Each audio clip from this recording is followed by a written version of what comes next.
शीघ्र लिपि पत्रिका अंक 12 पृष्ठ 13 और 14।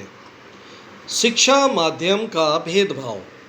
देश में 90% लोगों को जो शिक्षा उपलब्ध है उससे क्लर्क तथा चपरासी पैदा हो रहे हैं तथा अंग्रेजी स्कूलों से डॉक्टर, इंजीनियर, वकील, जज तथा प्रशासनिक अधिकारियों की खेप निकल रही है।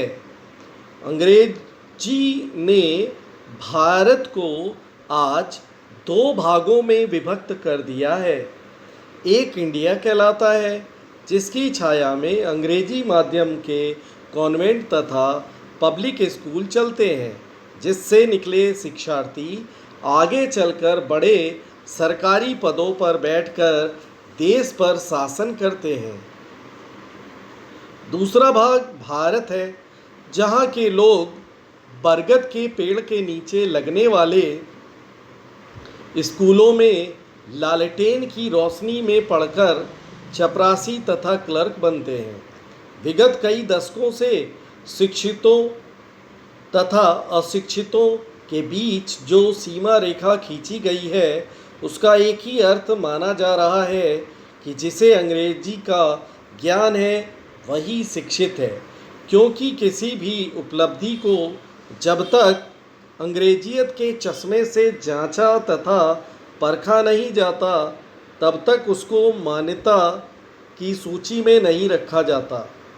लोगों में भ्रांति घर करती जा रही है कि अंग्रेजी के साथ विशेषाधिकार और आनंद के साधन जुड़े हुए हैं, जबकि भारतीय भाषाओं के साथ उत्पीड़न और अभिशप्त जीवन अपने बच्चों के सुनहरे भविष्य की गारंटी समझकर अंग्रेजी व्यामोह में फंसे अभिभावक अंग्रेजी स्कूलों में दाखिले के लिए डोनेशन देने के लिए कतार में खड़े रहते हैं। आज अंग्रेजी स्कूल खोलना मुनाफे का धंधा बन गया है। विचारणीय बिंदु यह है कि जिस भाषा की बैसाखी से उच्च पदों को प्राप्त किया जा सकता है उससे सामान्य जन भी कब तक परहेज रखेंगे। आज हालत यह है कि अंग्रेजी भाषा शहरों से उछलकर ग्रामीणों स्कूलों में भी तेजी से प्रविष्ट होती जा रही है, जबकि इतिहास साक्षी है कि अंग्रेज़ों ने ऑस्ट्रेलिया, न्यूजीलैंड, दक्षिण अफ्रीका तथा उत्तरी अमेरिका की भाषा का किस प्रकार विनाश किया। अंग्रेजी भाषा के सतही ज्ञान से देश में एक ऐसा सांस्कृतिक प्रदूषण फैला है जिससे सुख और सफलता चंद व्यक्तियों के हाथों में सिमट कर रह गई है। 2% अंग्रेजी लोगों ने देश की सारी सुख सुविधाओं पर कब्जा जमा लिया है। अंग्रेजी उनके लिए ऐसा ब्रह्मास्त्र है जिसे भांज कर वे अपनी झूठी सामाजिक प्रतिष्ठा तथा बनावटी बौद्धिकता का परिचय देते रहते हैं।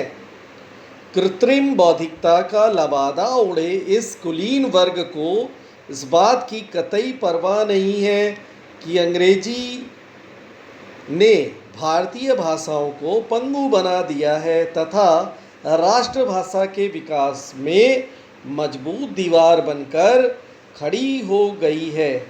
यह तब है जब हिंदी भाषा भाषियों की संख्या 50 करोड़ है, जबकि विश्व में अंग्रेजी भाषियों की संख्या सिर्फ 32 करोड़ है।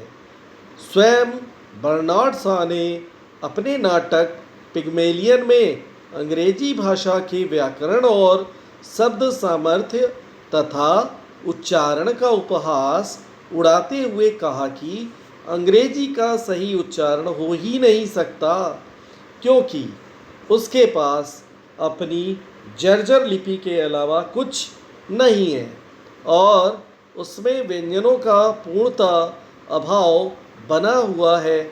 जिस भाषा में बी यू टी का उच्चारण बट और पी यू टी का पुट हो जाए, उस भाषा की व्याकरण की दरिद्रता का इससे बड़ा दृष्टांत क्या हो सकता है।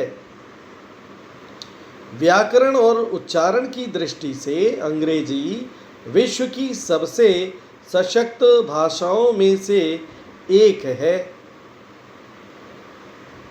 अंग्रेजों के पक्षधरों की तरफ से एक भ्रामक तर्क यह दिया जाता है कि अंग्रेजी के परित्याग से भारत विज्ञान और तकनीकी क्षेत्र में पिछड़ जाएगा तथा विज्ञान के ज्ञान के दरवाजे बंद हो जाएंगे, जिससे भारत एक बंद देश बनकर रह जाएगा। इस तरह का तर्क देने वाले इस तथ्य